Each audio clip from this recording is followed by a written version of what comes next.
Hello everyone, welcome to my channel. I hope everyone is having a wonderful day. Before starting the video, please go ahead and hit the subscribe button and give this video a like up. Star Trek Voyager's sequel series is making the case that the franchise needs more Captain Janeway, not more Captain Kirk. The return of the legendary original series captain has arguably overshadowed Voyager's comeback. And while Star Trek's latest era is tackling some bold new frontiers, it is also proving to be stuck in the past in some critical ways.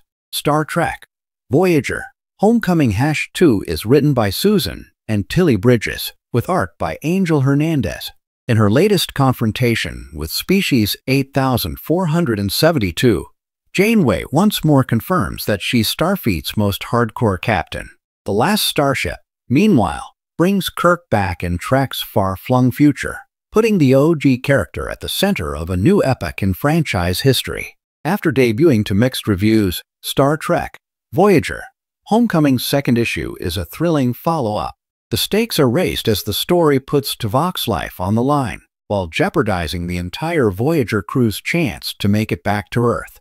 Their triumphant return is slipping through their fingers, and Janeway has to make the impossible choice to let it go. Species 8472 is threatening to invade Earth and destroy humanity as revenge for Janeway's transgressions against them. The only way to prevent this means cutting themselves off from the Alpha Quadrant and home once more, a decision Janeway is poised to make as Star Trek Voyager Homecoming #2 ends. Captain Janeway was the future of Star Trek 30 years ago, but ever since Voyager ended in 2001, its characters have languished, given little opportunity to grow. There have been novels and comics before Homecoming depicting the Voyager crew's lives back in the Alpha Quadrant, but these nebulously canon sources are too prone to being overridden. For Star Trek, the 1990s were all about moving the franchise forward. In the 80s, the cast of the original series successfully charted a second act for their characters with a series of successful big-screen adventures. Meanwhile, the next generation revitalized the franchise in its original medium, television, where it proved more popular than ever. The 90s saw TNG pass the baton to Deep Space Nine and Voyager. When the latter series ended in 2001 and Enterprise began, the idea of a prequel series was still novel. Only in retrospect did it turn out to be a portent of things to come. The same can be said of the 2009 cinematic Star Trek reboot. Like most major franchises, Star Trek has largely spent the last 20-plus years in a recursive loop, unable to let go of its past.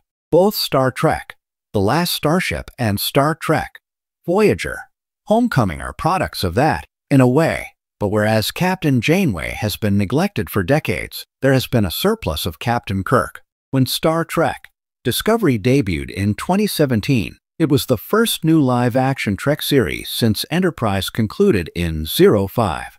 Most Trek fans would agree the series had its flaws and production issues, including a soft reboot of the show's premise at the end of Season 2, which found the ship hurtled into the 32nd century. That creative decision introduced the burn to Star Trek lore.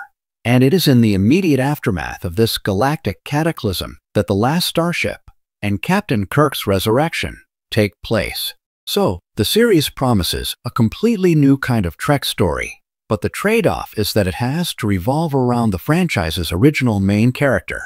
Taken for what it's worth, this could wind up being the definitive modern Captain Kirk story. Writers Jackson Lansing and Colin Kelly are the undisputed masters of Trek storytelling right now.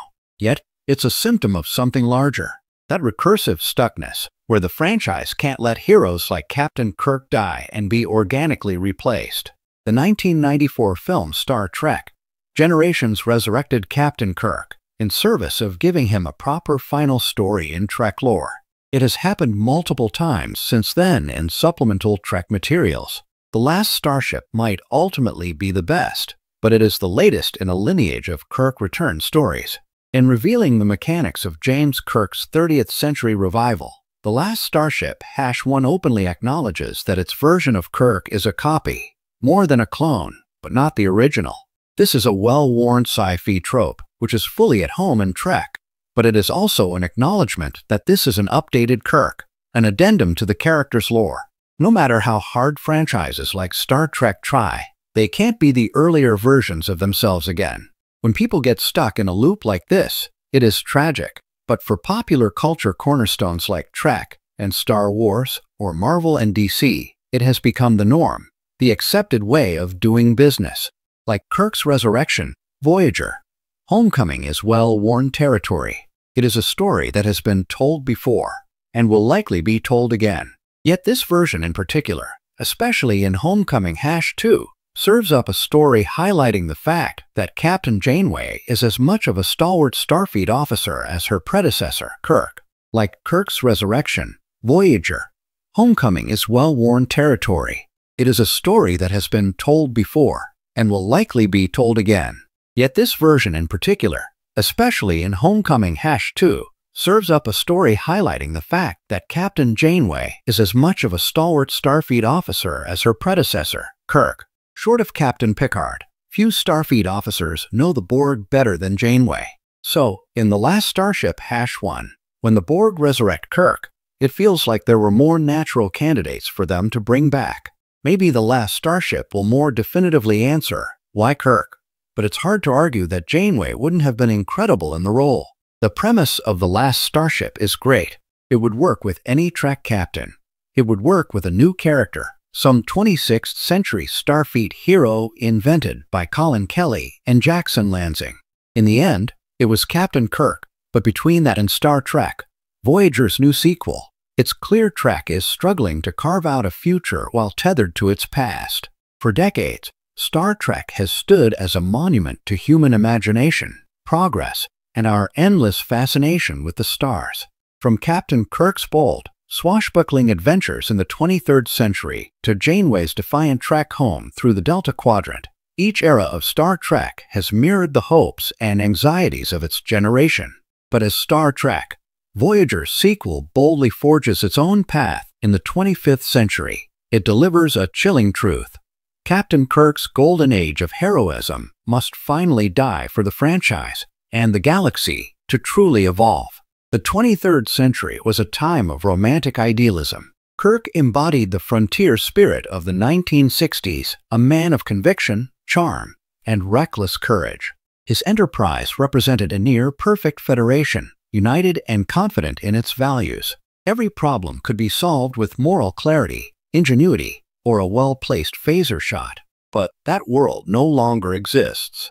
The new Voyager sequel series, set long after Picard and Prodigy, opens in an era where the cracks in Kirk's Federation ideals have widened into fissures. The galaxy is still recovering from the temporal wars, political fragmentation, and the existential crises that tested Starfleet's foundations.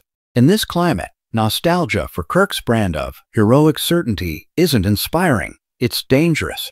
Captain Janeway's successors, particularly those commanding the next Voyager, face moral choices where the lines between right and wrong blur completely. There's no omnipotent Kirk to punch the problem into submission. The message is clear. If Star Trek is to remain relevant, it must shed the myth of the infallible captain. The sequel's brilliance lies in its refusal to imitate what came before. Instead, it acknowledges Voyager's legacy while daring to ask, what now? The ship, rebuilt and reimagined, is not a sleek icon of Federation perfection, but a patchwork vessel, its hull scarred from decades of refits and crises. It's a metaphor for Starfleet itself, battered but unbroken, still searching for purpose in a universe that no longer obeys the old rules. The new captain, Admiral Tuvok's protege, embodies the evolution of Starfleet's ideals. Logical yet deeply empathetic, they reject Kirk's instinctual bravado and Picard's rhetorical diplomacy in favor of something more pragmatic. Leadership through vulnerability. The crew doesn't worship Starfleet dogma, they question it. They aren't explorers of space anymore. They're explorers of moral consequence. In one episode, a Federation colony demands independence after decades of neglect. The captain must decide whether to enforce unity or honor self-determination. In Kirk's time, the answer would have been obvious: Starfleet's mission above all. In Voyager's sequel, the choice is agonizingly human. One of the most striking moments in the sequel occurs when a holodeck program recreates Captain Kirk's Enterprise. A young ensign, fascinated by history, activates it to study the legends. What unfolds is a hauntingly meta scene. The holographic Kirk strides onto the bridge, charming and fearless. But when the simulation confronts a morally complex crisis, a colony wanting to use proto-genetic weapons to defend itself, Kirk's simplicity collapses. The program malfunctions as Kirk tries to deliver his classic, "We come in peace" speech. The computer, confused by contradictory historical records, loops the moment endlessly. The ensign finally shuts it down, realizing that Kirk's legend, while powerful, belongs to a bygone age. This scene encapsulates the show's thesis. Kirk's era must die not because it was wrong, but because it was limited. The mythology of the perfect captain, always right, always in control, has become incompatible with a universe that thrives on uncertainty. Starfleet's greatest strength now lies in adaptability, not tradition. Thanks for watching this video. Please subscribe to our YouTube channel and stay with us.